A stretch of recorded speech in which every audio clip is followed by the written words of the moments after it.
Nikah itu adalah ibadah sing dilakoni ndek donya ya bakal dilakoni ndek swarga. Liyane ibadah nikah niku namung dilakoni ndek donya. Salat sedina ping 5 namung ndek donya, besok di akhirat wis gak ana salat. Makane sing sregep salat mumpung gurung disolati nggih Pak nggih. Maca Quran namung dilakoni ndek donya. Monggo sak bakdone ditinggal wulan Ramadan, ojo sampe bendina gak ngaji mumpung kula njenengan gurung mati. Nek wis mati di ngajeni nggih Bu nggih. Ayo sing ahli poso, ibu-ibu menyaur sedaya. Ngenteni Rejeb napa ruwa Bu? Oh Rejeb, sudah terbiasa nggih Bu nggih. Poso namung dipun lampahi ndek donya, di akhirat besok pun mboten enten perintah poso. Pak, Bu, ngetokno sedekah niku namung ndek donya. Besok wis gak ono wong nrimo sedekah. Besok wis eco-eco ndek swarga. Sing sara ndek neraka. Ojo ngekeki sedekah, ngrasakno siksa bendina wis gak kuat saking Gusti Allah. Pramila pernikahan Sayyidah Khadijah dengan Rasulullah, pernikahannya Sayyidah Fatimah dengan Sayyidina Ali karramallahu wajhah. Mantene niku ning Vivi ditemokno Siti Fatimah kepethuk Sayyidina Ali, Siti Khadijah kepethuk Rasulillah. Niku manten wedok dipethukno manten lanang dipethukno manten wedok. Oleh nangis wengi-wengi gak mari-mari. Nek niki wau mantene dipethukno nangis napa guyu? Guyu. Bungah napa susah? Satuna fid dunya fawzuna fil ukhra bi Khadijatal kubra wa Fatimah Zahra bi Khadijatal kubra wa Fatimah Zahra. Nalika Siti Fatimah nangis sampai tengah wengi ning titin dipun tangleti kali Kanjeng Nabi. Apa ana sampean kok nangis gak mari-mari? Apa sampean niku gak seneng tah tak jodohno ambek Sayyidina Ali? Nek jaman kuno manten niku lak dijodohno nggih Pak nggih. Bu, lek saiki sampean nikah iki oleh teko sapa? Ndugi HP. Ndugi napa? Teko napa biasa Facebookan niku nggih Bu nggih. Nangis sampean niki apa gak seneng tah tak jodohno ambek Sayyidina Ali? Mboten kok polai kula mboten remen bah anggen kula mular ngantos sak mangken kula niki nangis nang Allah, nyuwun nang Allah, njerit nang Allah. Muga-muga jejodohan kula kali Sayyidina Ali mboten namung ndek donya tok bah. Mugi-mugi ngantos benjang dateng swargane Allah.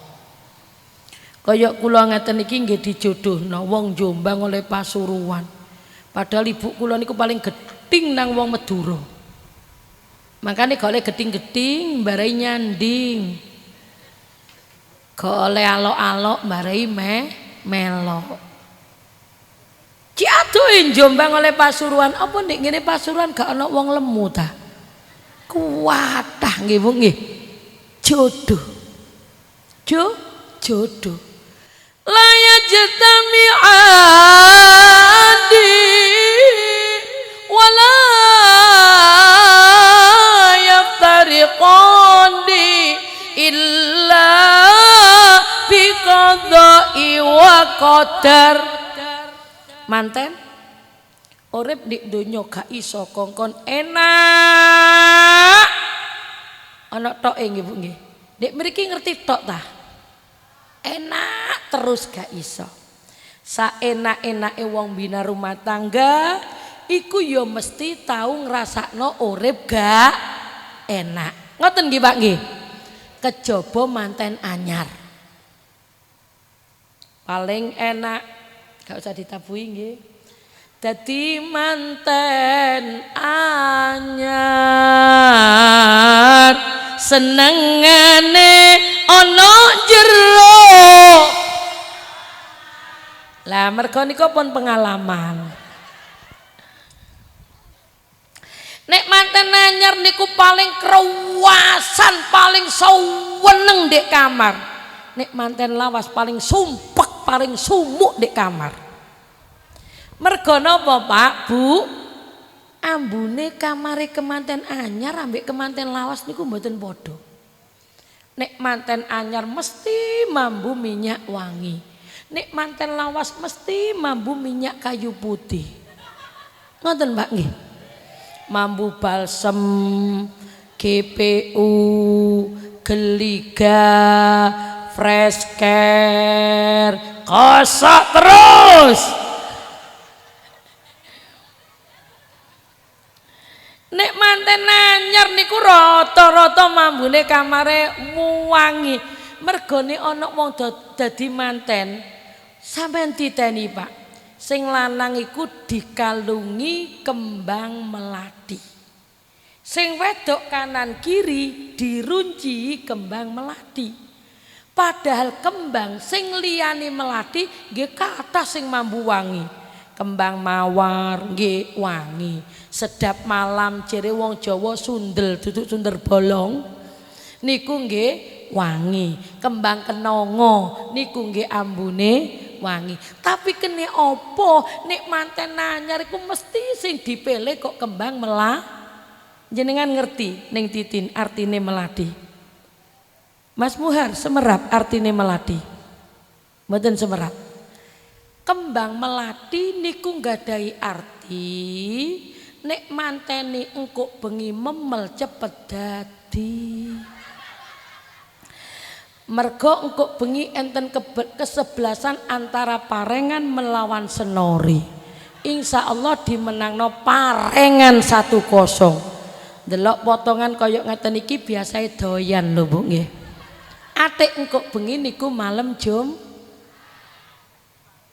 Tuh adem-adem pisan ana terusane. Mesti mantene ngene, alhamdulillah masih adem aku gak bingung. Aku saiki duwe kemul, atik kemulku iso ngentut pisan. Ibu. Bu. Nah, niki para ramu nek manten anyar niku swara sing dirungokno niku mesti swara enak. Gorong ngelak nek manten anyar niku mesti wis disiapno unjukan manten anyar. Manten lawas Dik gekno kopi Dik. Gawe dhewe lho jawabane gak ngenakne. Manten anyar gerung wayahe mangan wis siap prasmanan. Manten lawas Dik pekno piring Dik. Sae napa mboten niku Bu? Mboten. Manten anyar niku jedinge bersih, banyune dimberi, odole, sabune, anduke, sampai sabun mukae, sampuwe disiapi manten. Saman delok jedinge manten lawas, sabune lak cuwili. Sampune wis entek, kadang-kadang dikei banyu diocok-ocok gak muru-muru. Sikate mliwek kabeh. Odol wis entek ditok-tok-tok gak metu-metu. Jenengan layu nggih Bu nggih. Nek niki kemanten baru ya Allah. Jejer tok ngeten niku lho wis wareg nek manten anyar. Jejer tok wis seger niku nek manten anyar. Pramila kula jenengan dipun rawuhna tujuane njaluk donga muga-muga jejodohan mempelai berdua terus oleh ridhani Allah. Amin Allahumma wa baraka alaik wa jama'a bainakum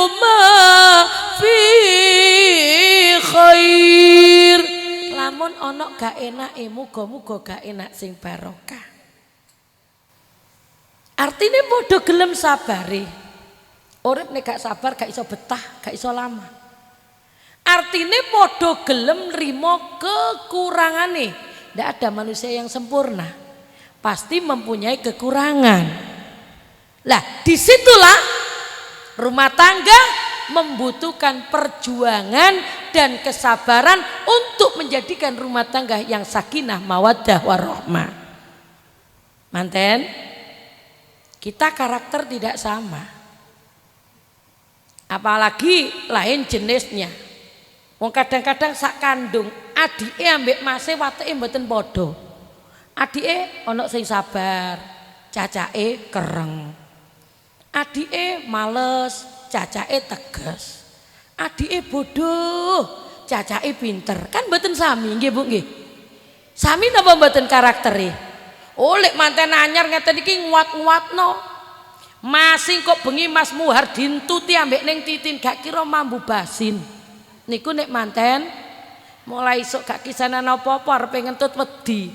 Oleh ngempet ngetokno gak wani akhirnya metu cuwili ambune buasin. Mas ngapunten Mas, entut kula basin. Ndak Dek, entut sama mambu duren Dek niku nek manten anyar. Ibu,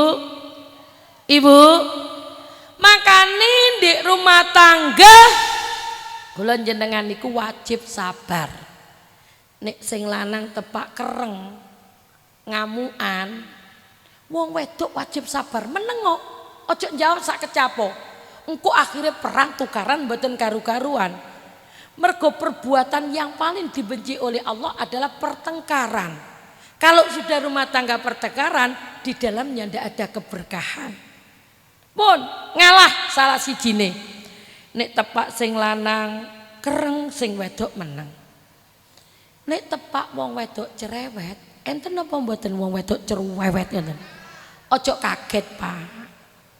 Pancen rata-rata wong wedok niku cerewet.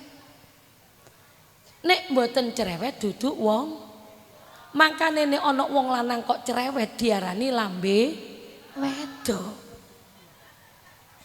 Apa rata-rata wong wedok niku kok cerewet? Wong wedok niku, Pak, didadekno teko tulang rusuk sing bengkong lho. Barang niki nek wis bengkong kaya ngeten iki, Pak. Dikencengno ditarik pedhot. Pedhot lho niki pedhot. Rata-rata wong wedok niku mangkelan, metututan, gondokan, melerokan, mecocoan, gak sabaran, wadulan, nangisan, semaputan.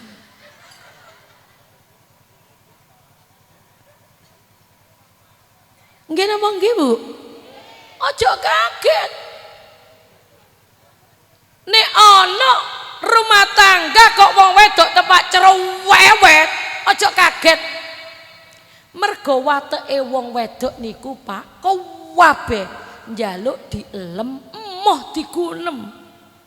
Masih kaya kula lemu, dilokno lemu loro ati.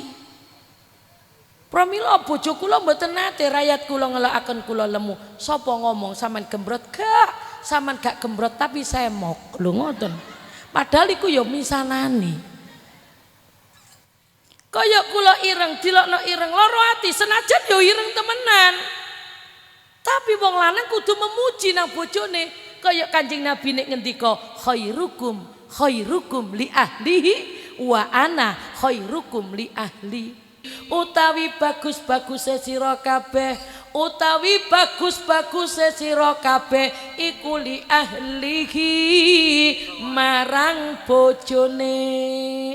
Nek bojone dhewe dielem iku oleh ganjaran. Ojo senengane madak-madokno bojone liya ae. Sampeyan iku gak kaya iko, pancen sampeyan wedok gak pokro. Ojo sampeyan ngelokno. Wong wedok njaluk dielem moh digunem. Kanjeng Nabi niku nate, Pak, dimasakno kali Nyai Aisyah. Masakane kawecut. Ngoten niku mboten diwodoh, mboten dilok-lokno. Langsung kali Kanjeng Nabi masakan niku ditelasno. Mantun niku Kanjeng Nabi bejo ngendika wong wedok masak niku soro, gawe asem-asem ya soro, gawe kare ya soro, gawe gulai nggih soro, nek nedha kantun eco.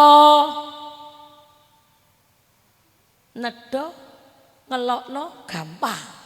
Masak niki soro, sampai mambu bawang, mambu laos, mambu jahe, mambu lombok. Nggih napa nggih?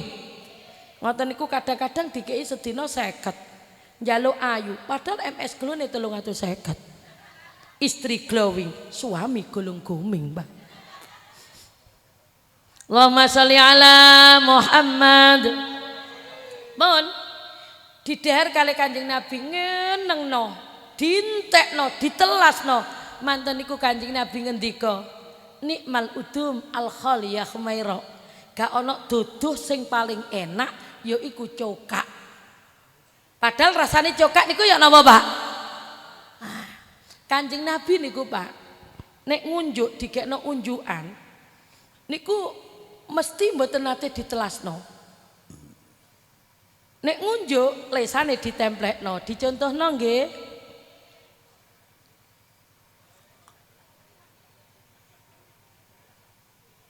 Nah, niki Pak Bu, sing bekas teles iku mesti bekas lesane Kanjeng Nabi, bibire Kanjeng Nabi. Garwa-garwane niku mesti pun ditelasno ya Rasulullah. Kula kepingin bekas panjenengan barokah panjenengan. Ngoten niku nek arepe ngunjuk sik leren didelok. Ndek endi ya sing teles ya iku lesane Kanjeng Nabi ditemplekno ngeten. Lah nek ibu-ibu didelok ndek endi cicake bapakmu mriki Bu dienggokno ngeten.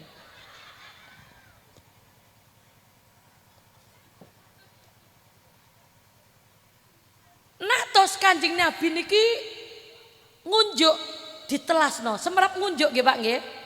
Semerap nggih bahasane nggih gak padha. Diunjuk biasanya disisahno, diturahno, diijikno. Iki kok langsung klek klek klek klek klek klek entek. Kaget Nyai Aisyah. Dungarene kok dientekno. Ana apa? Bik menawa saking ngelaki Rasulullah apa saking lara. Meluwayu nanggone pawon maneh ten dapur buka lemari. Ya Allah Gusti, Kanjeng Nabi akhlake terpuji.